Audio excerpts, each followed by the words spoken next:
Kemudian ada satu poin juga yang perlu kita ingat, yaitu tentang kisah kematian cucu Syekh Muhammad bin Abdul Wahab yang bernama Sulaiman bin Abdullah bin Muhammad bin Abdul Wahab, cucu beliau. Dalam sejarah tentang kisah kematiannya, beliau difitnah dengan tuduhan dusta. Akhirnya beliau dipanggil oleh Al-Basha. Lalu Al-Basha mengancam beliau dan menyuruh grup penyanyi untuk menghadirkan alat-alat musik kepada beliau. Hal itu dilakukan agar membuat Syekh Sulaiman marah. Karena tahu bahwa Syekh Sulaiman nggak suka musik. Sengaja dia hadirkan grup penyanyi, suruh nyanyi di hadapan Syekh Sulaiman. Setelah itu Al-Basha bersama para tentaranya membawa beliau ke kuburan dan memerintahkan kepada tentaranya untuk melepaskan tembakan kepada beliau. Cucu Syekh Muhammad dibawa ke kuburan, di sana sudah disiapkan, kemudian ditembak. Setelah itu kemudian dikatakan bahwasanya Syekh Muhammad bin Abdul Wahab rahimahullah menyuruh untuk bermusik ria dan bernyanyi. Sungguh ini adalah suatu kebohongan. Kemudian ucapannya mereka juga mencaci ahli kubur, bahkan sebagian di antara mereka kencing di kuburan. Nauzubillah. Subhanaka hadza buhtan. Ini juga tuduhan yang sangat dusta. Syekh Sulaiman cucunya pernah mengatakan, adapun menghormati kuburan kaum muslimin, maka hukumnya wajib. Tidak boleh kencing, berak, duduk dan menginjak di atasnya. Ulama-ulama wahhabi itu mengharamkan. Bagaimana dikatakan kemudian malah melakukan hal itu? Ini adalah tuduhan yang sangat dusta. Baik. Tuduhan yang kedua yang dialamatkan kepada Syekh Muhammad bin Abdul Wahab rahimahullah taala adalah tuduhan ingin mengaku nabi. Penulis artikel mengatakan, sejak semula Muhammad bin Abdul Wahab sangat gemar mempelajari sejarah nabi-nabi palsu seperti Musailamah Al-Kadzdzab, Aswad Al-Ansi, Tulaiha Al-Asadi dan lain-lain. Agaknya dia punya keinginan mengaku nabi. Masih agaknya. Muhammad bin Abdul Wahab di hadapan pengikutnya tak ubahnya seperti nabi di hadapan umatnya.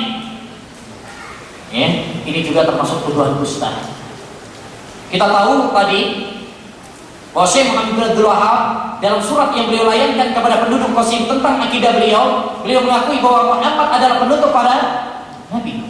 Dan dalam kitab Ushulus Salasah yang biasa diajarkan, dalam kitab tersebut pun diajarkan ucapan Syekh Muhammad bin Abdul Wahab rahimahullah taala bahwasanya Rasul yang pertama adalah Nabi Nuh, Rasul yang paling terakhir adalah Muhammad.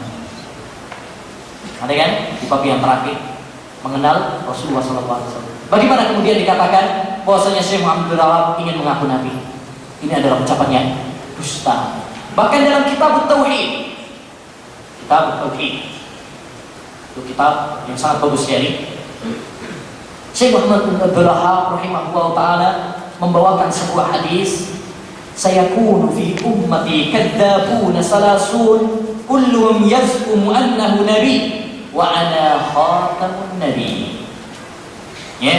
Akan ada pada umatku ini 30 pendusta di pentolannya.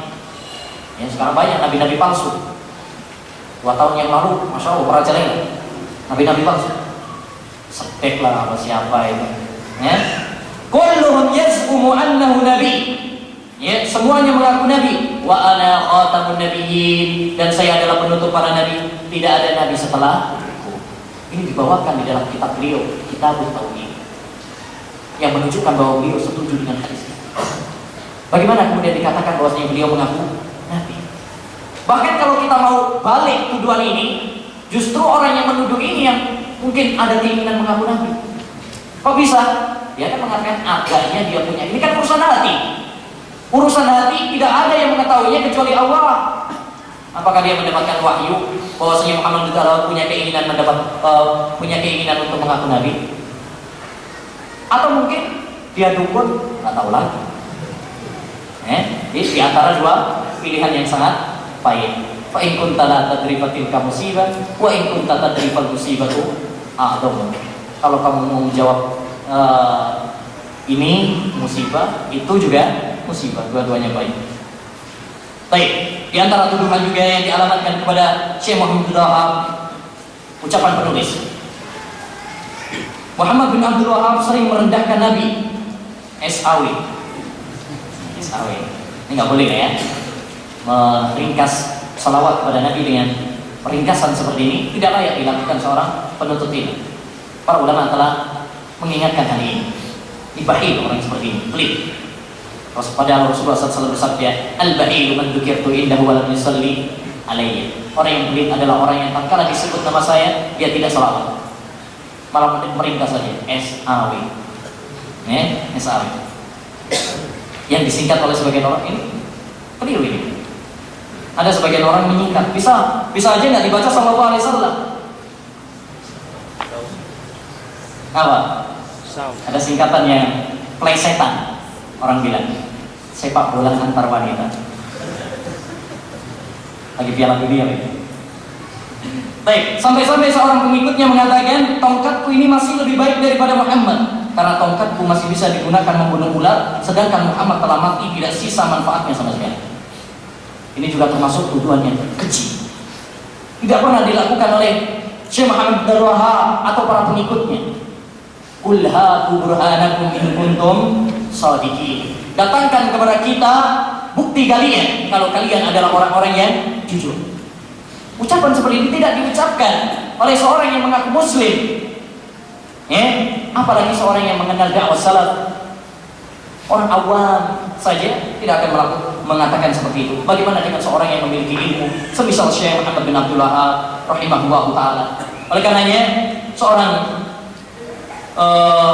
anaknya Syekh Muhammad bin Abdul Wahab, Abdullah bin Muhammad, membantah tuduhan ini adalah tuduhan yang sangat dusta. Dia pernah mengatakan, semua ini hanyalah khurafat, yang jawaban kami seperti biasanya, subhanaka hadza buhtanun adzim. Barang siapa yang menceritakan hal itu dari kami atau menisbatkannya kepada kami, maka dia telah berdusta dan berbohong atas nama kami. Nah, selanjutnya, jadi tuduhan ini maksudnya adalah memojokkan Syekh Muhammad bin Abdul Wahab bahwa beliau tidak mencintai Nabi. Padahal Syekh Muhammad bin Abdul Wahab menulis sebuah kitab Mukhtasar Siratir Rasul tentang sirah Nabi Muhammad SAW. Itu bukti kecintaan beliau. Beliau juga sering memuji Nabi Muhammad SAW.